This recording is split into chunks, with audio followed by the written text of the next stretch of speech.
Hello, everyone, and welcome to tonight's live webinar presented by SCORE Fairfield County in partnership with the Darien Library on the tech workshop your kids don't want you to attend.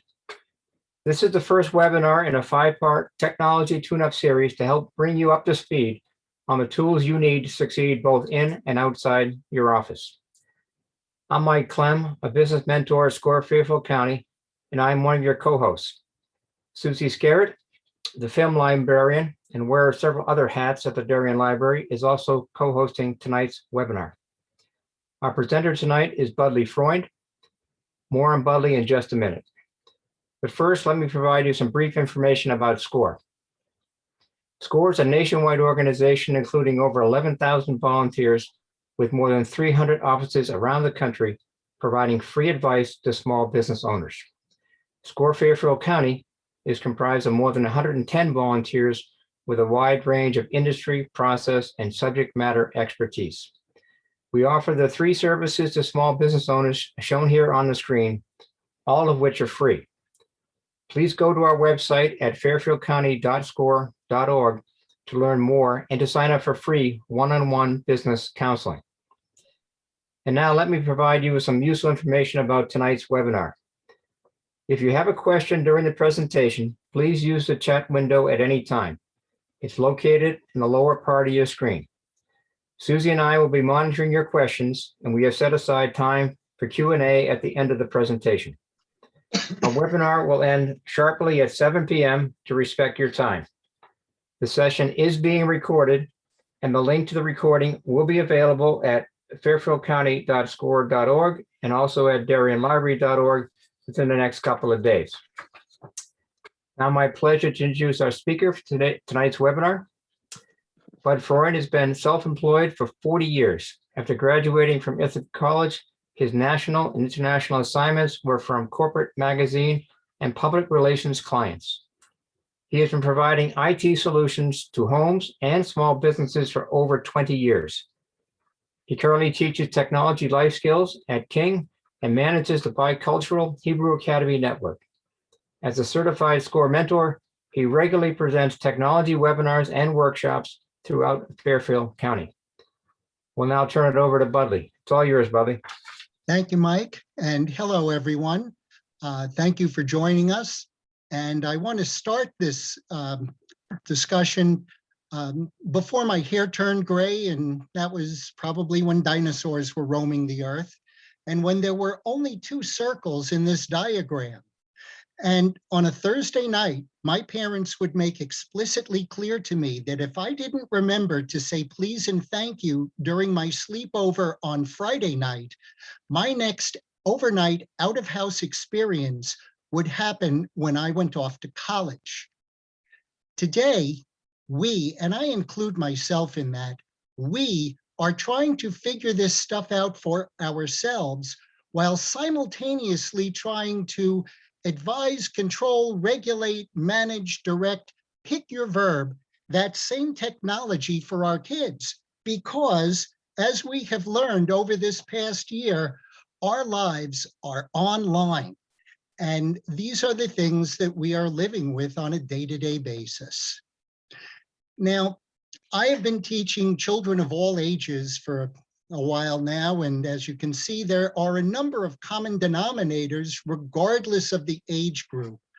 What becomes different is the construction of the information and how to communicate this notion that everything you get online is not to be believed, and you should develop a healthy skepticism about it. And with that in mind, I want to show you an image that I have shown to many, many people. And aside from the class clown, everybody agrees this image is not real. So these are the items I'm going to be talking about over the next period of time. And we are going to respect your time and hopefully get you out of here in about an hour. Also understand that we're going to try to do this in a language that's understandable. Many people are familiar with Einstein's theory of relativity. I'm a really big fan of his theory of simplicity. Now, before we dive too deep, I just want to make note of that purple square because we are in an environment where there can be problems. And I have checked this with social workers, and yes, this is a true bona fide notification that there is a problem. So if you see something, please say something.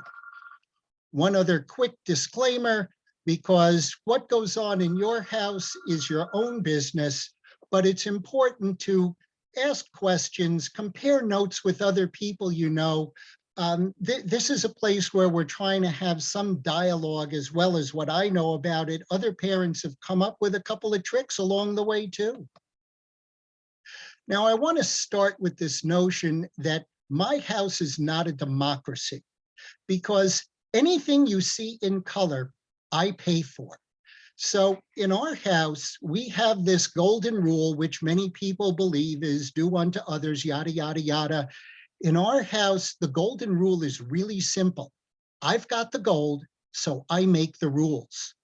And it took a while, but we explained to our kids that all of these things are not an entitlement. These are privileges.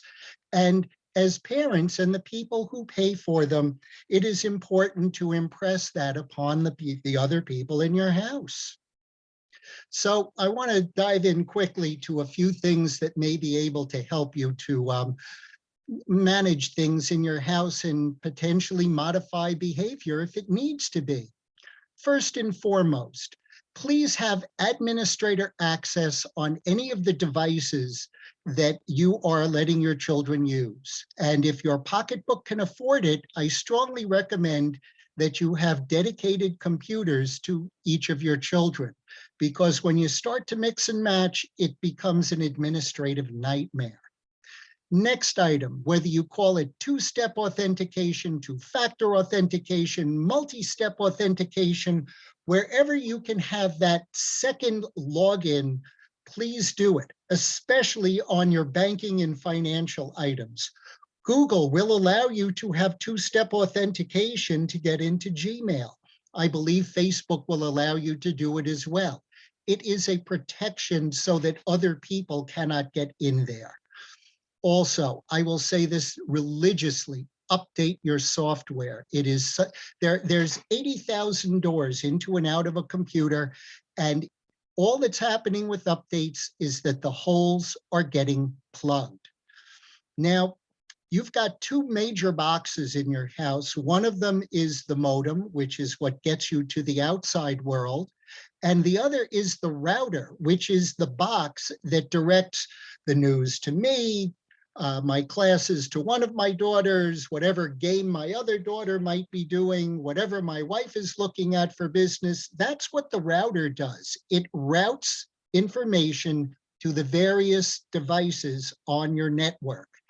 A router can have a log. It will track everything that goes on in your network, and it will do it through an address that every computer has. So if you're concerned, you can turn the logs on and you can see where people are going. Now, you can also suspend and reconnect those telephones that are out to Verizon, AT&T, or Sprint.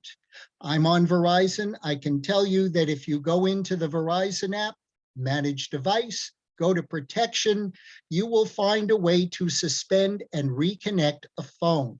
They will ask you for a reason, whether you tell them it's a vacation or whatever else. There is no charge to turn the phone off. However, it is important to understand that along the way of turning this off, whether it's Verizon or AT&T, they're going to ask you whether you want to suspend your billing. I don't recommend you do that because that will prolong your contract. In other words, if you had a contract that was supposed to renew in March for new phones or whatever, if you turn off and suspend your billing, it may not kick in again for April or May. So be cautious, just let your billing run. You're going to have to pay for it anyway, but understand that you can turn these phones off and turn them on same day, 10 minutes, an hour, 2 days if need be. Also on Verizon, you can pay for this kind of service with their smart family at $5 a month, and you can pay for tracking of phones at $5 a month. I am not an advocate of tracking. I will explain other reasons why, but at this point, one of them that's important to note is that if you have kids who go to Charlie's house and they leave their phone at Charlie's house and then go to the mall, if you're tracking that phone, it's going to say that your child is at Charlie's. So I'm not sure that the tracking is going to do what you would like it to do. Now, I've told these suggestions to people whose toes have curled and they think I'm heinous and terrible. And I've told it to other people who think that it is worth their weight in gold. It is your choice, but understand you have the capability if you want to use it. Also, at one of the schools that I work at, we came up with a secret code because if you need to manage your home network, you may have to explain to a teacher that homework didn't get done for that technology issue that occurred. And we're late in this school year. I would recommend that you chat with teachers early in the school year in September and come up with whatever the phrase is, because you might have a problem and it may help if your teacher knows and is on the same wavelength. Understand that we're all trying to make this stuff work, and it's like fixing that engine while flying the airplane. Now, that bit.ly, and I'll talk about bit.lys in just a moment, the one in the middle is to a bibliography of 144 articles that have two things in common. First, they all address some aspect of minors and technology. And second, none of them, and I'll say that again, none of them make the statement that a minor cannot enter into a legally binding contract. And while that may not seem particularly significant, you'll see in a little while that for the websites that people are going to, it's important to them. And if you don't think that it's important, I'd suggest you look at the other bit.ly that's listed there, because it will tell you the consequences for adults if there is underage drinking and a problem in your home. Also understand that in Pennsylvania, they're trying to get a law written where the first time your child bullies, they're going to ask your child to stay after school. The second time your child bullies, they're going to ask you to stay after school with your child so they can try and explain it to both of you. And if it happens a third time, they're going to send you a bill for $750. Meanwhile, in Schwano, Wisconsin, they've already got a law in place. You bully, it costs you $313. I don't know where the number came from, but that's the law. Bottom line, our job is changing. And part of the reason for that is this thing called Section 230 of the Communications Decency Act of 1996, which states that websites like Facebook, Instagram, LinkedIn, Snapchat, Twitter, Google, these are platforms. They are places where we get to say what we would like to say. Fifth Amendment, freedom of speech. I think it's the Fifth Amendment. In any event, we have freedom of speech. This is where we can say it. And the websites are not liable for what is posted. And this is a major problem, which if you keep watching Washington, D.C., I think you're going to see changes coming up. We're running into major difficulties with it. So think of this telephone, tablet, laptop, whatever these devices as the everything thing, because it's communication, written, visual, verbal. It's billing, banking, investing, research, recreation, education, shopping, and of course, inexplicably, binge watching cats on YouTube. So the proper care and feeding of these devices is a really important lifeline. So first off, bit.lys. I don't know anyone who can tell me where that bit.ly up top there is going to take you. So before you click and regret, go to checkshorturl.com, type in the bit.ly, and it will tell you where you are going to go to, what is the website. The other item are these QR codes, which again, nobody can read. So if you see one on a billboard, or you see one on a wall somewhere, or posted on a lamppost, I'm not sure you want to click that one as quickly as the QR codes that Home Depot might have put their name on. They tested those before they put them out. The other ones, I don't know where they're going to take you, so proceed with caution. Now that's a really big number, and it includes things like, where's the largest selection of sneakers in the neighborhood? What have you heard about that new restaurant downtown? Who knows a good plumber? And of course, much, much more. We're using the internet to get a lot of information. Now, I want to juxtapose that against this number, which is also pretty large, and understand that those are the fake websites or accounts that were found. There are others they didn't find, and there are some that have come back afterwards. And to quote Mark Zuckerberg from the 2016 election, that's crazy. But let me explain to you where it comes from. It's people getting paid, like myself, to write a 5-star review. It's businesses trying to sabotage their competition. And I have heard from multiple sources that if you get a bad review on Yelp, the only way to make it disappear is if you buy advertising. So, as people who are online are trying to establish this trust, and quite frankly, I'm regularly asking people who deal in internet on a daily basis, how do you establish trust online when nobody can see you? And we'll more about that to come. Proceed with caution, folks. I'm not sure how you establish that trust, because from the marketing side of things, you've got the retargeting pixel, which is why those red sneakers that you found on one website keep following you all over the internet. This is part of the programming that can be done and the target marketing that makes the internet advertising so successful.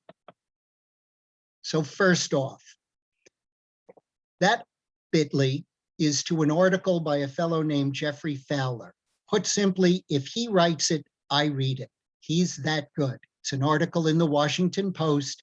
It will explain how to turn off the tracking at Facebook, because Facebook retargeting pixels are tracking you all over the internet.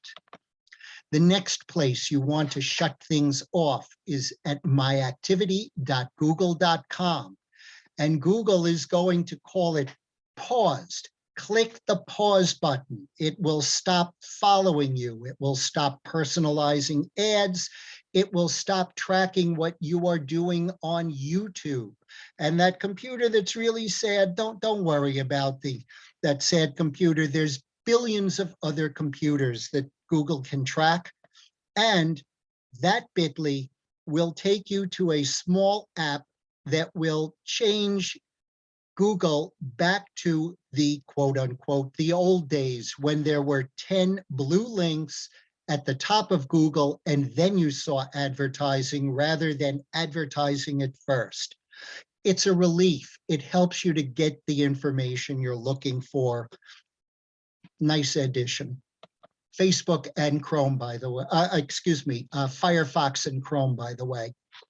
Also, if you turn off your web activity and the tracking, again, hit pause. They call it pause, you call it stop. Stop following me.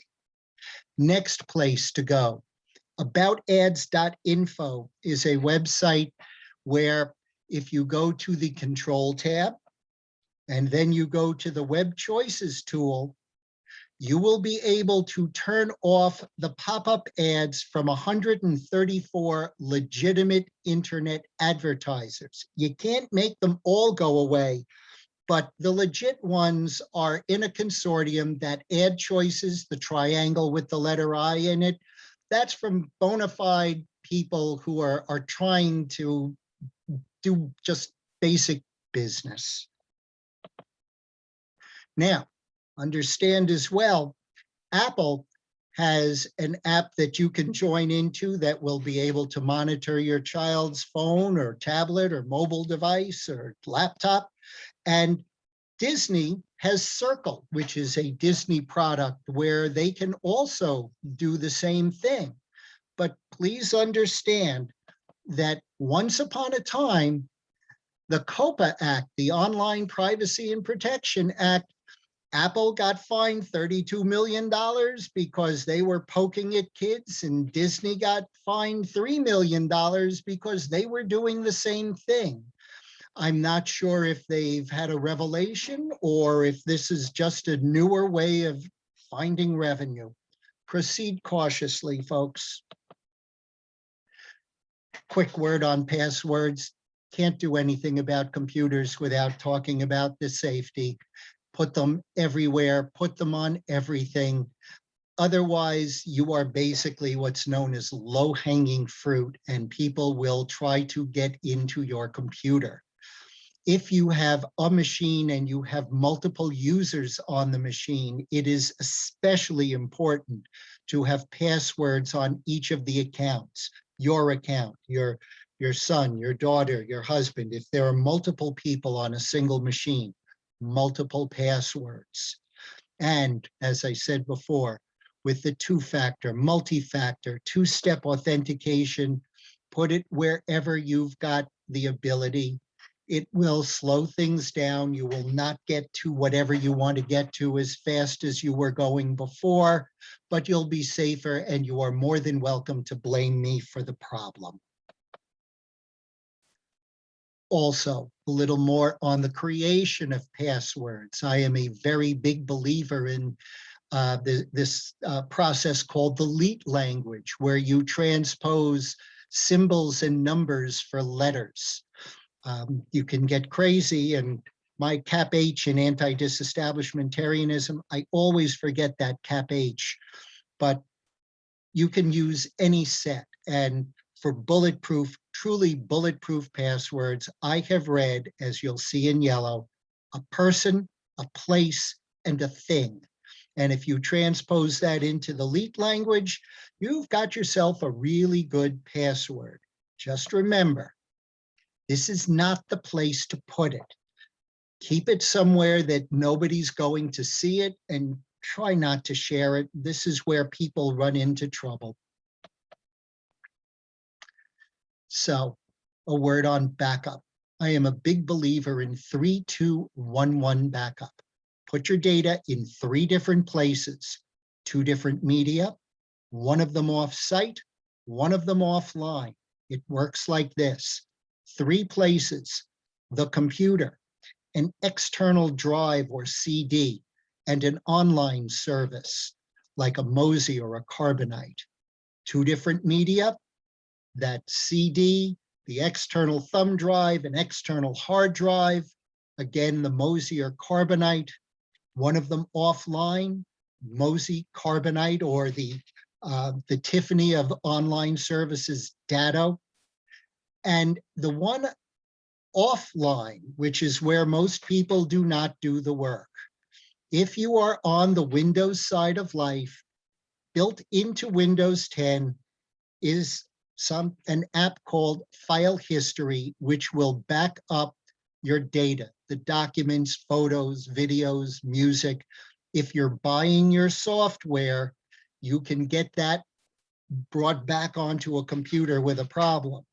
But the picture, if you went to Florida with the family and you don't back it up and you lose it, you got to go back to Florida to get that picture.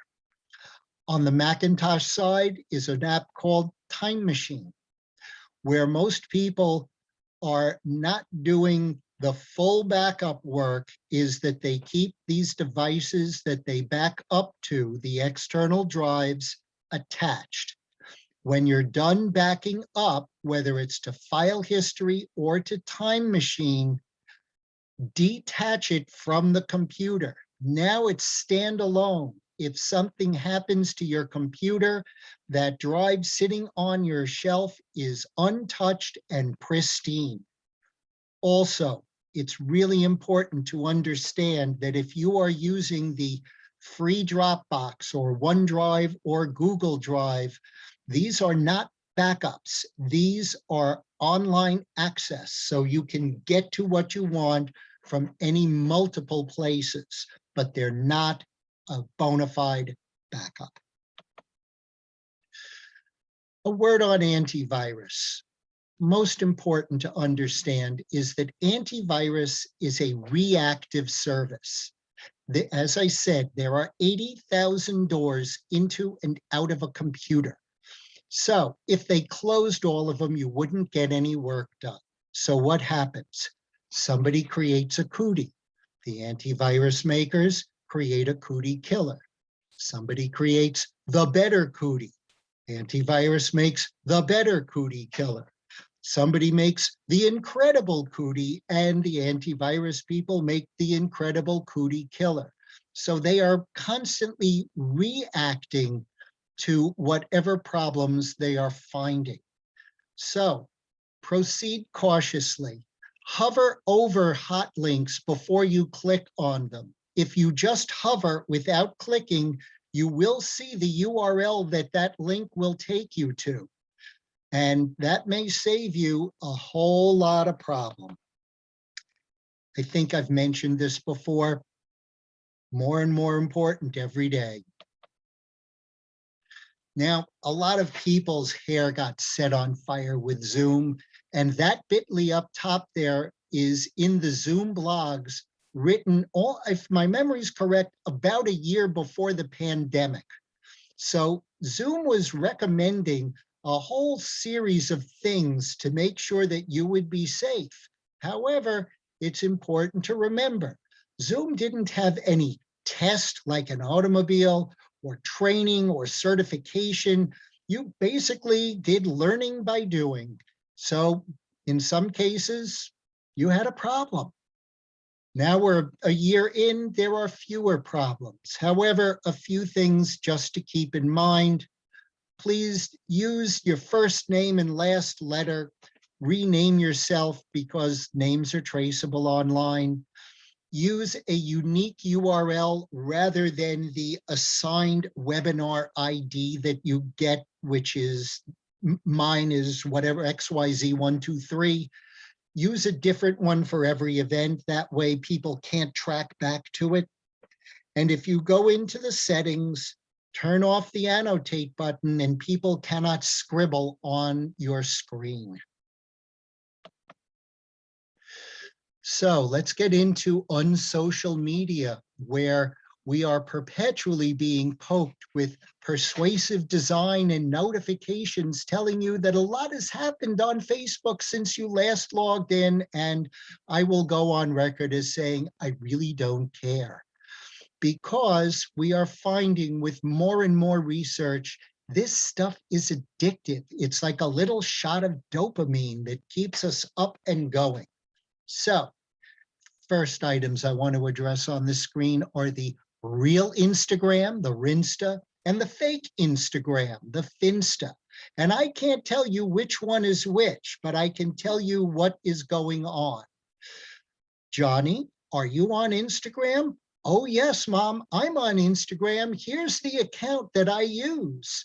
And then Johnny cuts loose with his friends on the other Instagram account. I've heard from parents that the best way to find the fake Instagram is to make friends with Johnny's friends, because they will, in all probability, be on the other account.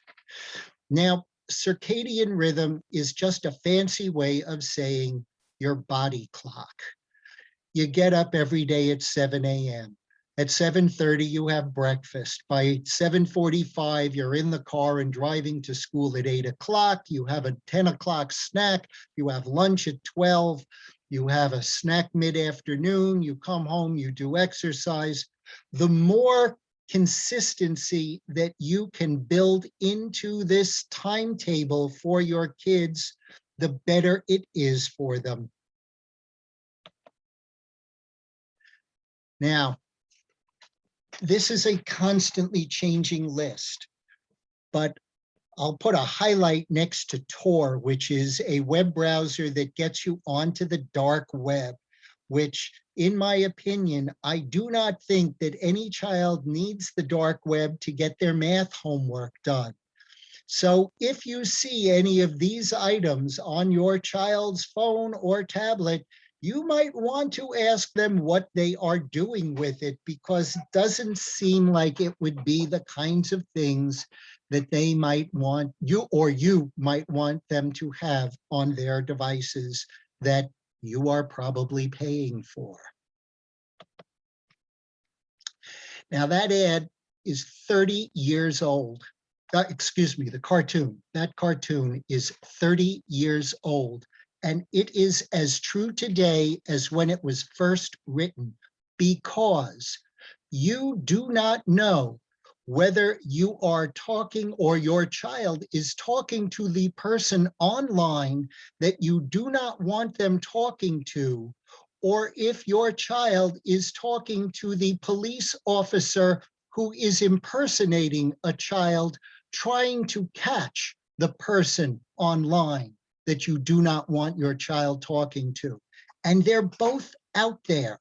Richard Colangelo, Connecticut State Prosecutor, I do recall when he was in Stanford that he was running the Cyber Task Force. So this is a real thing.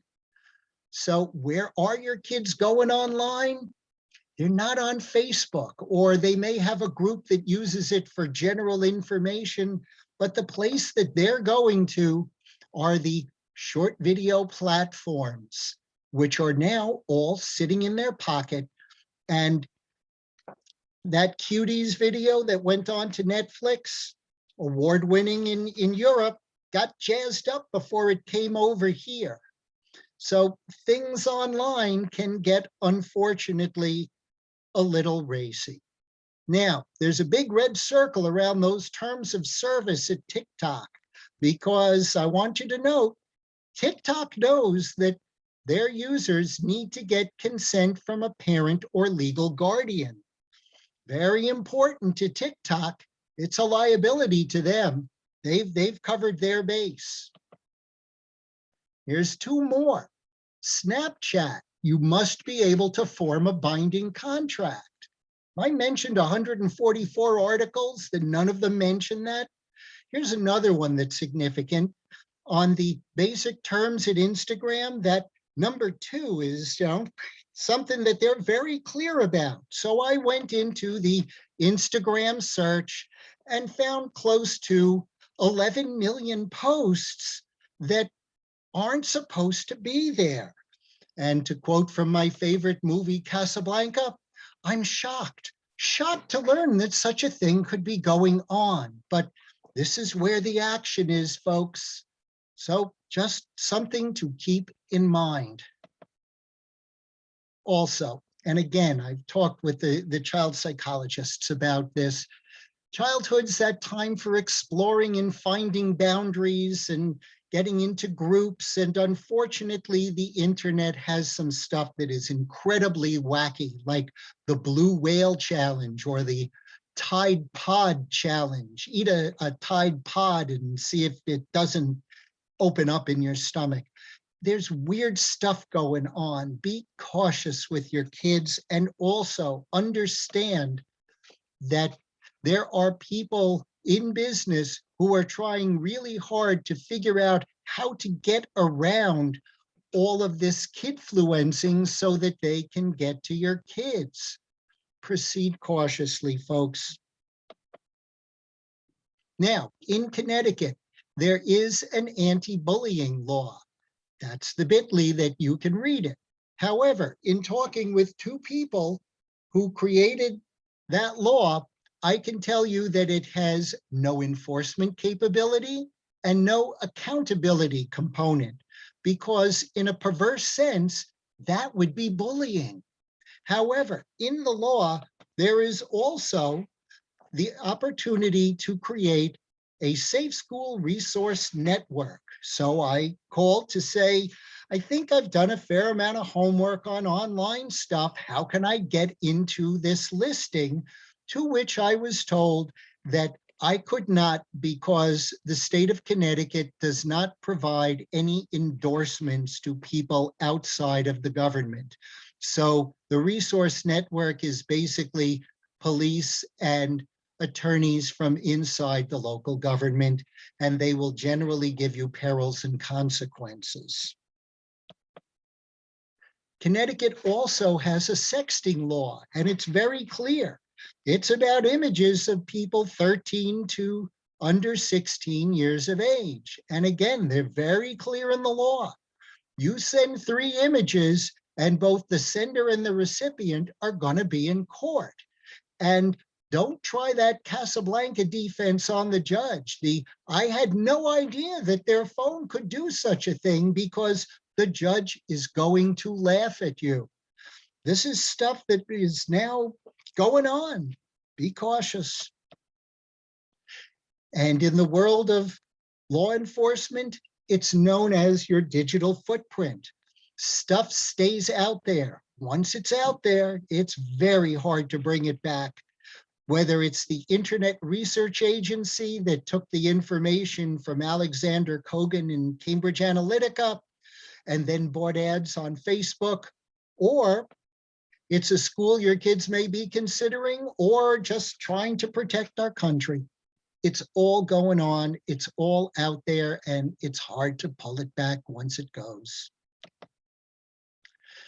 Now, I mentioned before, I'm not a huge fan of tracking, because I know it used to drive my kids crazy if I would say, did you get your homework done? Did you make your bed? Did you put your laundry away?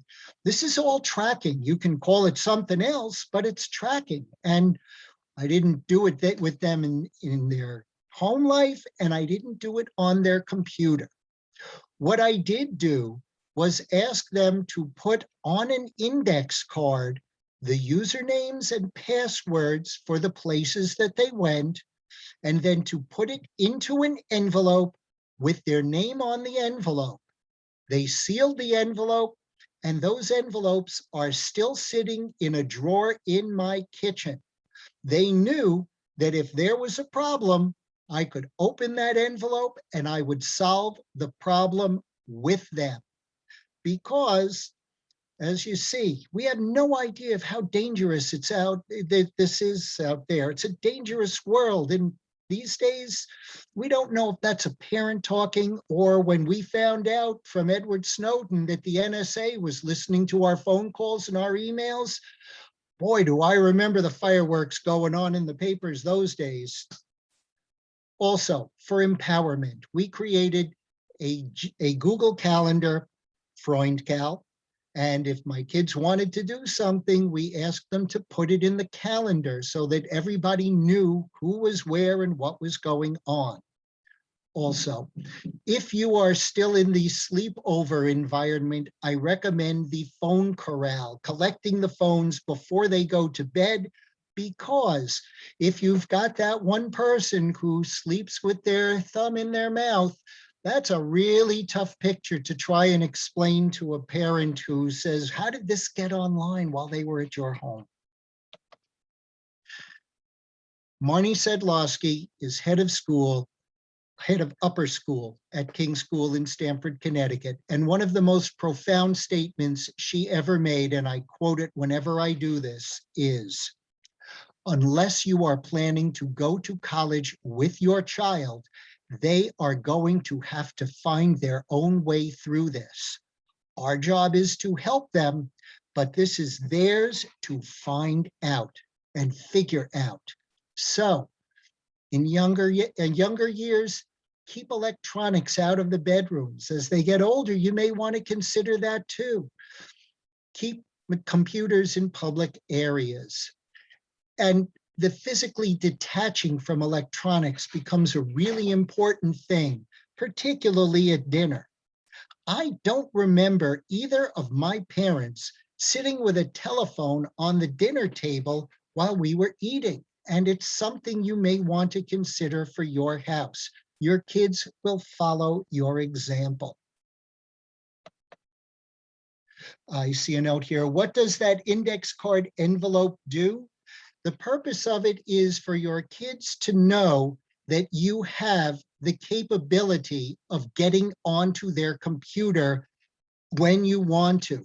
Because if you try to make it work and that password and username that they've given you doesn't work, the problem that your child will have created for themselves will be far greater than the problem that they thought they had with that getting into Facebook or whatever problem was ensuing at school. Let's talk about email for just a moment, because we hit reply all almost as a knee-jerk reaction. And unfortunately, most of the problems that we are seeing these days are coming out of email. So I am a very big believer in blind carbon copies. So you are not sharing my email or anybody else's email across the internet. It stays private in a BCC. Couple of quick examples here. This was an email a client got from Microsoft, and I can tell you if you clicked on that button, you were going to have a very hard time. This was an email that I got, and I know for a fact that FedEx does not need to use support@dentistelmhurstny.com as the FedEx International Priority Distribution email address. Proceed cautiously here. And as I said, use BCC. Reply all keeps everybody in danger and just puts more stuff online. Another of my favorites, I love sharing this one. The director of the FBI sent me an email that there is $1.5 million waiting for me if I send Betsy Holden at Gmail an email at the Western Union office. And it just isn't. I will get to the Zoom thing at the end. I promise, Joyce, I promise. All right, another thing, if you're on the Apple world of things, turn off AirDrop or limit who can AirDrop to you. Getting close to the end, folks. I understand coaches and tutors in that list on the left. I don't quite understand it for this stuff on the right, because I'm not sure that that's what it should be about. And more importantly, from what people are writing, you're going to be much more with it and at it if you're active. This is another guy who he writes it, I read it, and he's got more stuff going on after his name than in his name.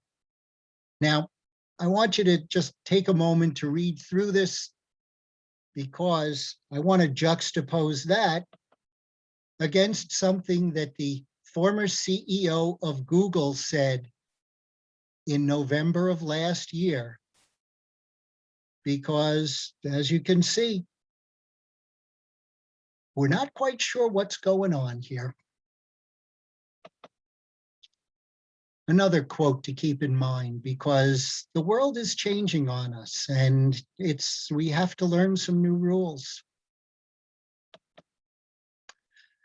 So anyone who's ever done a presentation will tell you there are 3 parts. Tell them what you're going to tell them, and tell them what you told them, which is the recap. So remember, I've got the gold, so I make the rules. Leverage it. It is something that I think your kids will understand. Explain to them that if it goes online, it's going to be traceable. Talk to other people in your community, whether it's school or your neighborhood, friends. They may know something that you're not doing, or you may be able to share something with them.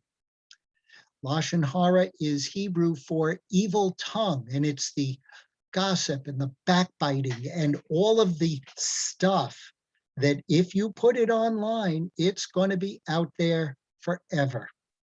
And if you touch technology, whether you love it or hate it, you are committed to a lifetime of learning because it's constantly changing and nobody can know it all. And understand, we're all in this together. So it's time to stump the professor. And first, I want to answer Joyce's question about getting your last name off in Zoom. If you go to the Zoom bar, you will see the word participants. And if you click on participants, it will show you a list of people. If you hover over your name, you will see in a blue oval the word rename. And once you click on that, it will allow you to change or take your name out. So, Mike, Okay, well, anything thank you, else? Budley. We have a few questions now, and if anybody else has any other questions, please put them in the chat box.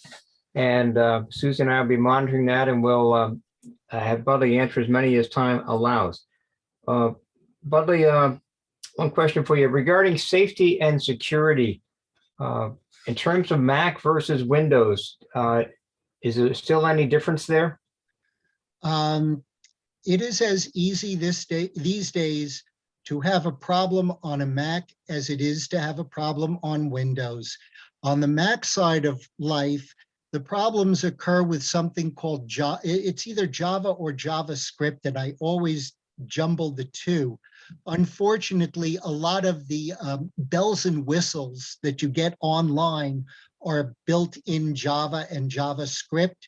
So you can create a problem on a Mac. I've taken virus stuff off of Macs as much as I've taken virus stuff off of Windows. You are best served to be cautious in the websites you go to. You are best served to hover over those hot links to see where they're going to take you. And as I mentioned earlier, in Bitly's, go to that expanding, I forget the name of it right now, but if you can find out where that Bitly will take you before you go there, I think you will be a lot happier. Okay, good. Thank you. You recommended that we should turn off such things as ad personalization and tracking on Google and Facebook and what have you. Understand why you said that. Are there any downsides in turning off those features? Only if you like to know where you've been or what you did. But unfortunately, where it's of benefit to you, I find it to be a greater benefit to advertisers and marketers and Facebook and Google so that they can track and target their advertising. Okay, good. I see a question here from Victor. What do you recommend regarding hard drives on obsolete computers, both desktop and laptop? Couple of things. Okay, I found this on. Couple of things. The first thing that I recommend for old computers is that you open them up and pull out the hard drive. It's the little box that's attached by wires. That's your file cabinet. The rest of the computer, you can get rid of that. Once you pull the hard drive, there's no information in there anymore. It all lives on the drive. And then, excuse me for just a moment, I have to turn around to get a name for you. Okay. If you go on Amazon, there is a company called StarTech, StarTech, and they make little boxes that will attach to your new computer that will allow you to put in those hard drives that are now external drives, whether they're the full size 3.5 inch or the half height 2.5 inch, and you can plug them in and they will now be shown on your new computer and you can access that data. Again, it's a device called a StarTech, and it's for external hard drives. I'm seeing something here for, what do I think of DuckDuckGo? I use DuckDuckGo. I find that it's good to about 80% of what I need to research online. I actually use multiple browsers. I use Microsoft Edge. Microsoft has gotten very good at making sure that their browser talks to everybody's website. I use Firefox because I'm a huge fan of a large number of the add-ons. However, Facebook doesn't always talk to every website. There's a lot of work that has to be done at the web development end to make sure that your website talks to all of these different browsers. Browsers are motors, and you need to taper your website to the Chrome motor, the Firefox motor, the Edge motor. And going back to Chrome, SCORE is invested in Chrome and Google, so I live in Chrome for a lot of the SCORE work that I do. And the fourth browser that I use is a browser called Brave, B-R-A-V-E, brave.com, which is also telling you that they're very private. So I use them. They're based off of the Chrome engine. And again, I find it a little wonky every now and then as it gets to certain websites. So I bounce between the four. I use DuckDuckGo predominantly for my search engine. When I can't get an answer I like out of DuckDuckGo, I go into Google, which is, of course, the great granddaddy of everything. And every now and then, Bing will have an answer as well. So there's no single place that I find myself, quote unquote, living. Do I periodically suspend my kid's phone? Oh, I do periodically suspend my kid's phone, but they still have access to Wi-Fi. Is there a way to suspend that access without shutting down the house? Absolutely. That's part of the magic of the router. If you go into the router, you will find that all of the devices that are on your home network are being listed by name. Bud's computer, Bud's laptop, Bud's phone, mom's computer, mom's phone. They're all listed in the router, and inside of the router, and you may need to invest in a better, quote unquote, better router in order to do this. You can turn off a single device, or you can set a timer and just say, okay, your phone, if I'm turning off Verizon, you're done on Verizon. And oh, by the way, if you go on through the wireless, your phone is going to be done at 8:30. So have a party, but you're done at that point. The router is a really strong tool, and I would recommend that you go under the hood. Netgear makes really good stuff. Amazon now owns the Eero, E-E-R-O bubble. Oh, Christmas.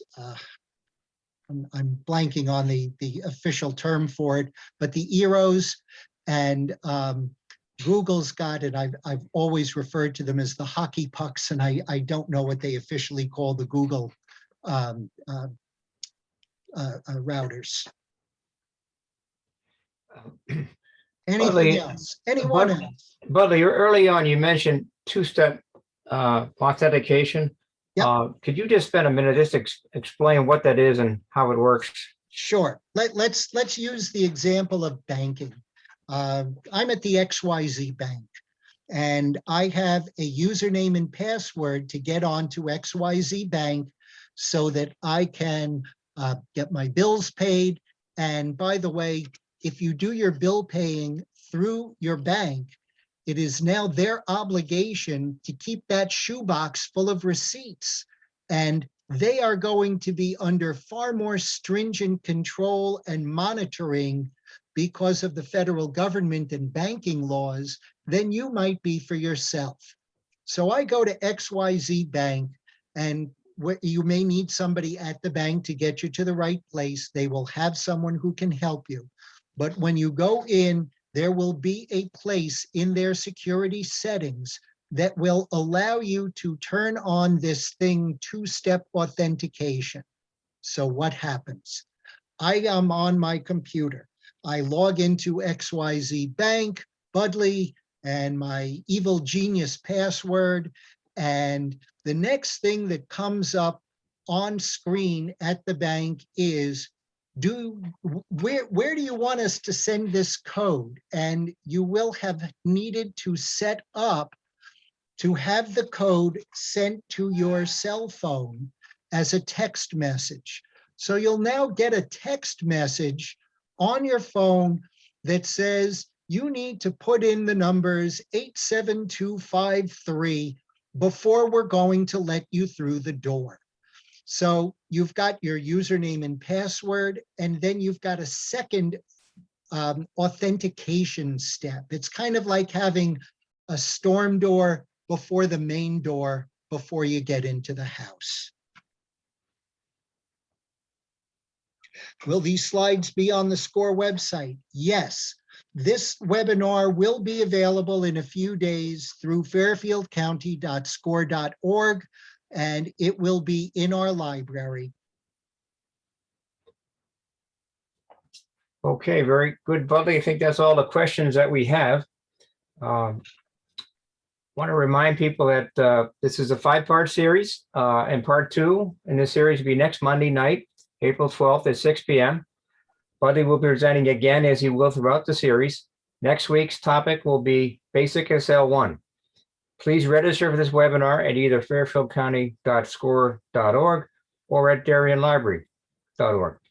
Again, SCORE offers free individual business counseling, so please use the link on the screen or visit our website and click Request a Mentor. And if you also would fill out your evaluations that have been sent to you at the end of this webinar, we would very much appreciate it. Budley, any final words before we sign off here? Other than thank you for listening, nope. Have a good evening. Great.